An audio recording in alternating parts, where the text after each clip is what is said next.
एक दिन एक अमीर आदमी भगवान शिव के दर्शन करने के लिए मंदिर में गया। इस अमीर आदमी ने बहुत ही महंगे जूते पहन रखे थे और उसने ऐसा भी सुना था कि इस मंदिर में अक्सर चोरी होती रहती है। इस वजह से उसका मन नहीं हुआ कि वह अपने कीमती जूते वहां बाहर छोड़कर चला जाए। जूते पहनकर वह मंदिर में नहीं जा सकता था और उन्हें ऐसे ही बाहर छोड़कर वह जाना नहीं चाहता था। अब वह करे तो क्या करे? वह बड़ी दुविधा में पड़ गया था। थोड़ी देर सोचने के बाद उस अमीर आदमी ने मंदिर के बाहर बैठे एक भिखारी से बात की। अमीर आदमी ने उस भिखारी को अपने जूते संभालने के लिए दे दिए। भिखारी भी उसके जूते संभालने के लिए राजी हो गया। फिर वह अमीर आदमी अंदर मंदिर में पूजा करने के लिए चला गया। पूजा में बैठे बैठे उस अमीर आदमी के मन में ख्याल आया कि भगवान ने कैसी विषम दुनिया बनाई है। मेरे जैसे कई लोगों को पैरों में कीमती जूते पहनने लायक बनाया, लेकिन उस बेचारे भिखारी जैसे अनगिनत लोगों को रोटी खाने के लिए भी भीख मांगनी पड़ती है। वह अमीर आदमी मन ही मन भगवान से फरियाद करते हुए बोला कि आपने सब लोगों को एक समान क्यों नहीं बनाया? आपने सभी को एक जैसी सुविधा क्यों नहीं दी? फिर उसने मन ही मन तय किया कि यहां से वापस जाते समय वह उस भिखारी को 500 रुपए देकर जाएगा।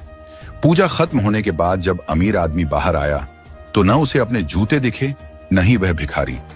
उस अमीर आदमी को लगा कि भिखारी किसी काम से कहीं बाहर गया होगा, इसलिए थोड़ी देर तक उसने वहीं खड़े रहकर भिखारी का इंतजार किया।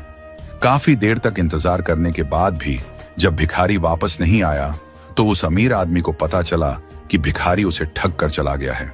दुखी होकर अमीर आदमी नंगे पैर ही अपने घर की तरफ चल पड़ा।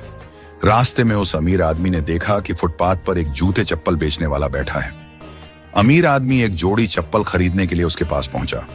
वहां पहुंचते ही उस अमीर आदमी की नजर उसके जूतों के जैसे ही एक जोड़ी जूतों पर पड़ी। वह तुरंत पहचान गया कि यह उसके ही जूते हैं।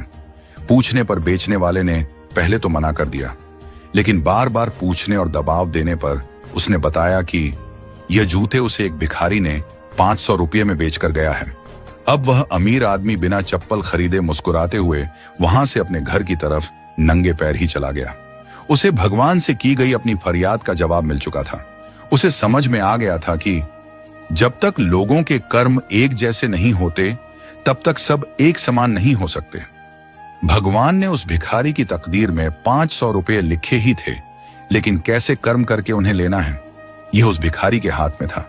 अगर वह चोरी ना भी करता फिर भी उसे 500 रुपये ही मिलते। शायद उसके ऐसे ही बुरे कर्मों की वजह से आज वह एक भिखारी था। हमेशा अच्छे कर्म करो और किसी का भी बुरा मत करो। भगवान भी यही कहते हैं कि अपने किसी को दुख नहीं दिया तो आप किसी पाप के भागीदार नहीं हो।